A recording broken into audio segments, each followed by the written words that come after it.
बिस्मिल्लाहिर्रहमानिर्रहीम। अस्सलामुअलैकुम। Welcome to Pax pen stitching. आज आपको 1.5 से 3 साल के बच्चे के माप का त्रिज़ों वाला कुर्ता बनाने का तरीका सिखाने जा रही हूँ, जिसके लिए मैंने फ्रंट और बैक के जो दरमियान वाले पलड़े होते हैं वो दोनों रख लिए हैं। उनकी मैंने चौड़ाई 12 इंच और लंबाई मैंने ली है 22.5 इंच। वीडियो को एंड तक देखना है। इस कुर्ते की कटिंग और स्टिचिंग आम कुर्तों से हटकर होती है। आपकी कंफ्यूजन दूर करने के लिए मैंने एक आसान तरीका आपको बताया है। दोनों पलड़े इस तरह से डबल फोल्ड करके हमने ऊपर से हल्की सी तिरछी कटिंग कर लेनी है। बाजू लेने हैं। बाजू जो है उनकी फ्रंट कन्नी वाली होनी चाहिए, ठीक है। तो आगे से हमने इसको फोल्ड नहीं करना है, इसलिए हमने इसकी जस्ट 10.5 इंच जो है लंबाई ली है, यानी कि ये हाफ इंच जो है सिलाई में आने के बाद 10 इंच रह जाएंगे। और चौड़ाई टोटल मैंने 23 इंच लेकर इसको ये देखिए डबल फोल्ड करना है और इसके 2 पीस कर लेने हैं, यानी ये 2 बाजू हमारे तैयार हो गए। अब दोनों को हमने डबल फोल्ड करके ऊपर से कट लगाकर इसके दरमियान का निशान लगा लेना है। अब दोनों पल्ले जो हमने पहले से तैयार करके रखे हैं, दरमियान वाले दोनों पल्ले, उनके साथ हमने बाजू रखे और अब हमने ये कलियों का कपड़ा लेना है। कलियों के कपड़े की मैंने चौड़ाई जो है ली है 12.5 इंच और लंबाई ली है मैंने इसकी 18.5 इंच।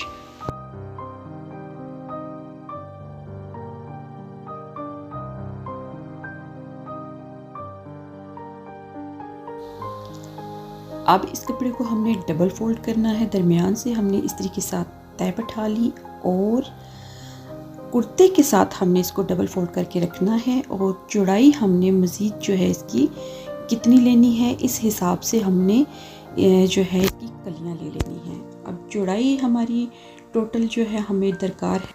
अब नीचे से हमें घेर जो है वो डबल फोल्ड करके टोटल 8.5 इंच चाहिए था, तो वो हमने पल्लों के साथ कलियां रखकर देखा कि हमारे 8.5 इंच कहाँ पर मुकम्मल हो रहे हैं, वहाँ पर हमने निशान लगा लिया। अब जहाँ पर हमने निशान लगाया था कली पर वो 3.5 इंच बन रही थी, तो हमने ऑपोजिट साइड से भी उसको 3.5 इंच पर ही निशान लगाकर इस तरह से कट कर लेना है। कट करने के बाद हमने इनको सीधा करना है। सीधा रखकर हमने अच्छा यहाँ से हमने सीधा इस तरीके से रखना है। जो तिरछी साइड है वो बाहर की तरफ और जो सीधी साइड है वो अंदर की तरफ होनी चाहिए। और अब हम नीचे से फालतू कपड़े को जो है काट लेंगे, लेकिन कलियां जो हैं फिर भी थोड़ी सी कुर्ते से बढ़ाकर हम रखेंगे ताकि बाद में कमी बेशी की सूरत में हमें कोई मुश्किल न पेश आए।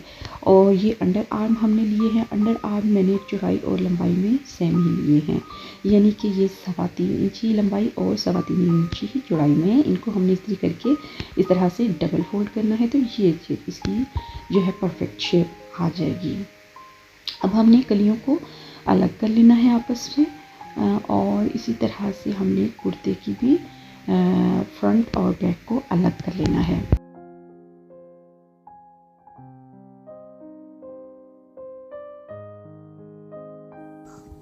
नेक की चौड़ाई 2.25 इंच लेंगे और लंबाई 3 इंच।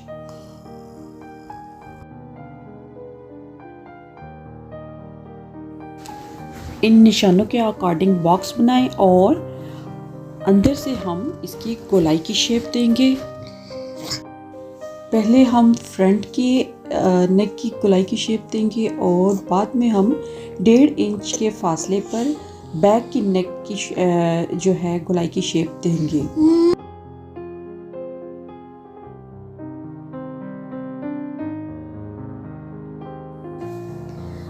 बैक नेक को निशान के अकॉर्डिंग काटेंगे और अब दोनों को अलग करके, यानी कि फ्रंट और बैक के हिस्से को अलग करते हुए हम फ्रंट की नेक की कटिंग करेंगे। फ्रंट नेक की गोलाई कट करने के बाद हम दरमियान से प्लकेट के लिए 5 इंच के फासले पर रखकर निशान लगाएंगे और यहाँ तक हम कट कर लेंगे।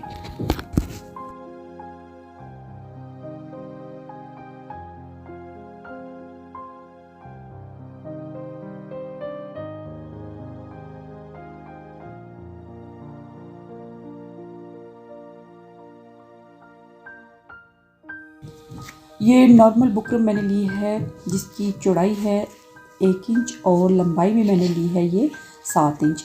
ये 2 पीस मैंने लिए हैं, सेम ही लंबाई और सेम ही चौड़ाई में हैं। तो हमने एक पीस जो है दूसरे के ऊपर रख कर उसके साथ चिपका लेना है ताकि बुकरम में थोड़ी सी जान पैदा हो जाए। और अब हम इसकी नीचे से शेप देंगे इस तरीके से। कपड़े की बुकरम मेरे पास ब्लैक कलर में थी तो वाइट कपड़े में वो नज़र आती हुई अच्छी नहीं लगनी थी, तो मैंने ये नॉर्मल बुकरम लेकर इसको डबल कर लिया ताकि इसमें थोड़ी सी जान पैदा हो जाए। कपड़े पर रखकर इसको इस तरह से चिपका करेंगे और फालतू कपड़ा हम काट देंगे।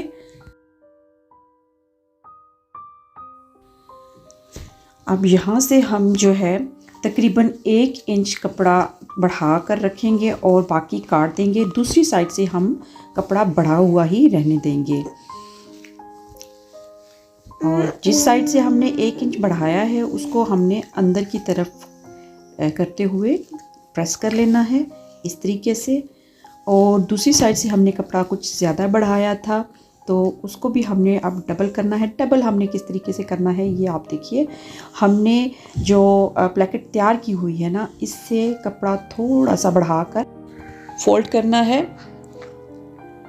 ये इस तरीके से। ये देखिए नीचे वाला कपड़ा हमने थोड़ा सा बढ़ाकर रखा है और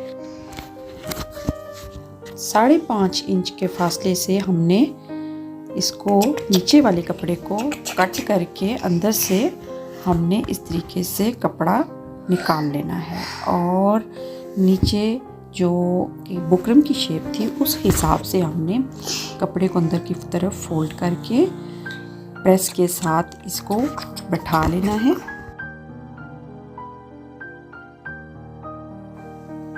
और थोड़ा सा कपड़ा बढ़ाते हुए हम काट देंगे, बिल्कुल साथ से नहीं काटना है। अब हमने प्लेकेट के नीचे जो बटन वाला हिस्सा है उसकी लंबाई और चौड़ाई का हिसाब रखना है। चौड़ाई हमने 2.5 इंच ली है, लंबाई मैंने ली है 5.5 इंच। अब इसकी दोनों साइडों से कपड़े को अंदर की तरफ हमने फोल्ड करके प्रेस करना है और इसका भी हमने एक साइड से कपड़ा बढ़ाते हुए, कन्नी थोड़ी सी बढ़ाते हुए हमने इसको इस्त्री कर लेना है। इसकी तय बैठाकर हमने इसका निशान लगा लेना है। यानी कि ये देखिए इसकी भी हमने ऊपर वाली प्लेकेट के हिसाब से ही, जैसे उसकी हमने एक साइड से कन्नी बढ़ाई थी, इसी तरह हमने इसकी भी एक साइड से कन्नी बढ़ा ली है। अब ये देखिए हमने इसको यहाँ पर रखना है इस तरीके से। जहाँ तक हमने कट लगाया हुआ है वहाँ तक हमने इसको रखकर ऊपर से स्टिच कर लेना है।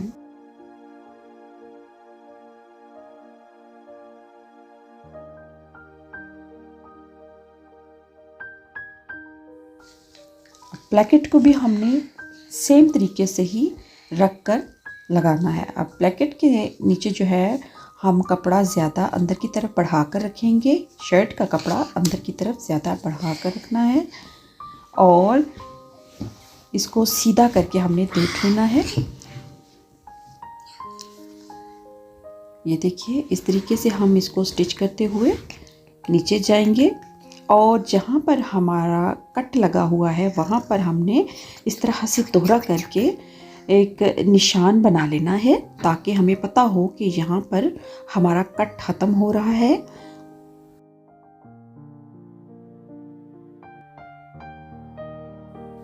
कोने पर आकर हम सुई को कपड़े के अंदर रखते हुए मोड़ेंगे और निचले कोने तक आएंगे।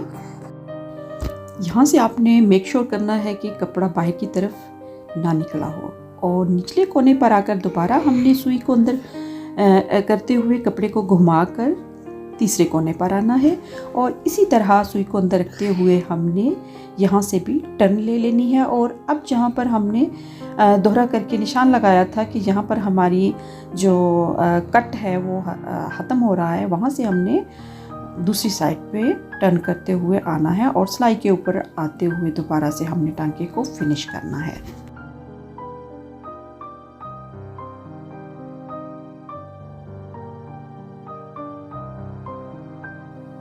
प्लेकेट हमेशा थोड़ी सी कपड़े से बढ़ाकर हमें रखनी चाहिए, जैसा कि मैंने ऊपर से बढ़ाई हुई थी। आप इसको बाद में कट करके बराबर कर सकते हैं।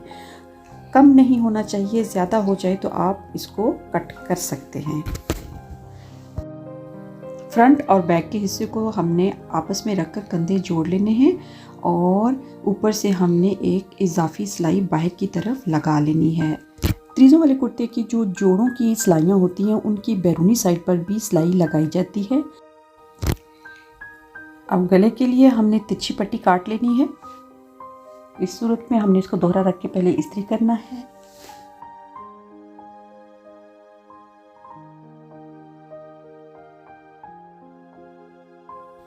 पट्टी को बाहर की तरफ इस तरह से दोहरा करना है और शर्ट को हमने सीधा रखते हुए इसकी एक साइड से स्टार्ट करना है।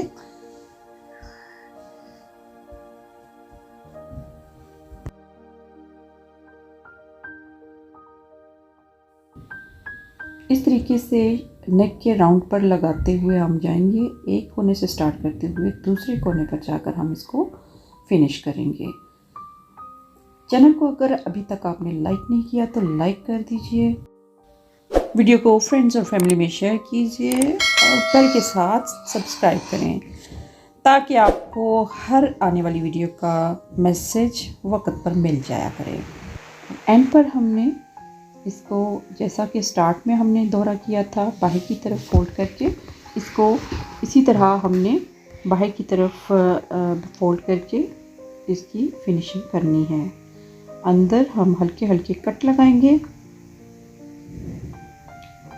कट लगाने के बाद इसको अंदर की तरफ इस तरीके से फोल्ड करके सिलाई का टांका बड़ा रखते हुए हम इसको जो है स्टिच कर लेंगे और बाद में हम यहाँ से तरपाई करके ये टांका जो है खींच देंगे।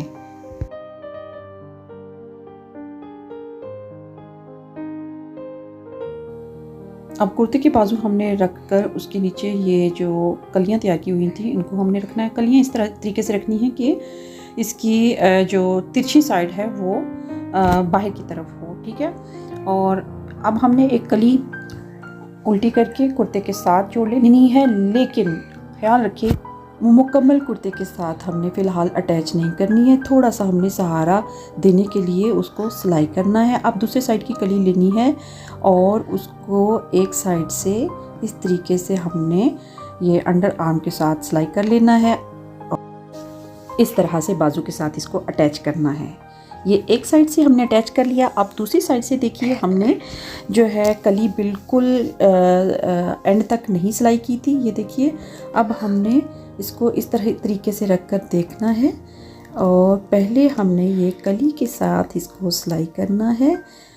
ये जस्ट हमने कली के साथ किया है और दूसरी सिलाई हमने चूँकि कंप्लीट नहीं लगाई हुई थी, जस्ट सहारा दिया हुआ था सिलाई का।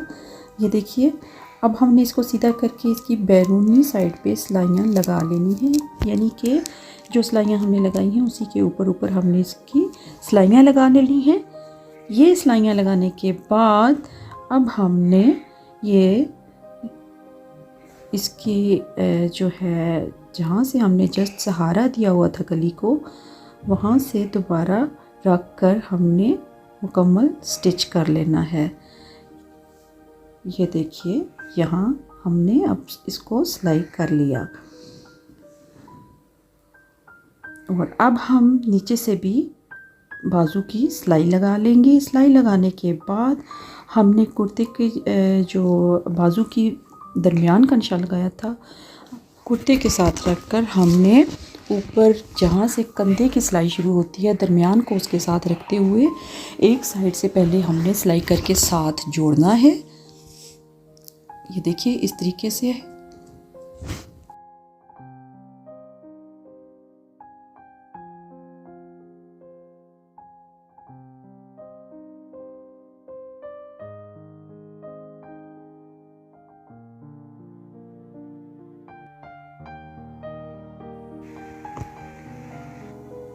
ये जोड़ने के बाद अब हम कंधे से दोबारा बैक वाली साइड पे जाएंगे और इसको साथ रखकर सिलाई कर लेंगे।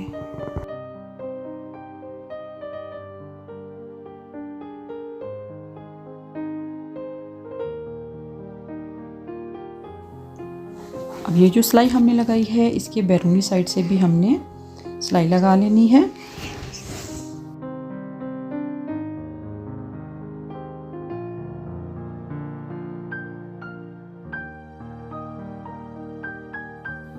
सेम इसी तरीके से कुर्ते की दूसरी साइड भी आपने तैयार करके अटैच कर लेनी है साथ।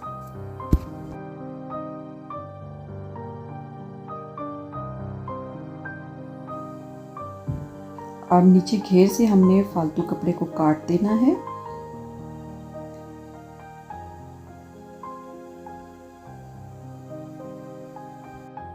कुर्ते को उल्टा रखते हुए उसके दोनों साइडों पर हमने बगल से नीचे 8 इंच के फासले पर निशान लगाना है।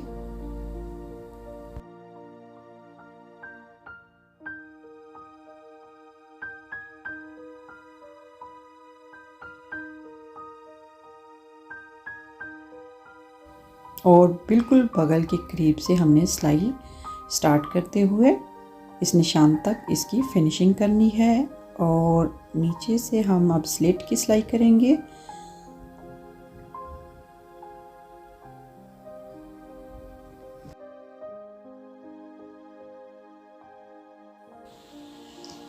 आप अगर न्यू हैं तो नीचे पहले आप स्लिट के जो है कपड़ा अंदर की तरफ फोल्ड करके इस्त्री करके उसकी तय बैठा लें, आपके लिए इजी हो जाएगा। आप इसको सिलाई करें। और इसी तरह दामन को भी आप अंदर की तरफ फोल्ड करके पहले इस्त्री कर लें और फिर उसके ऊपर सिलाई लगा लें। ये अब हम दामन की सिलाई लगाएंगे।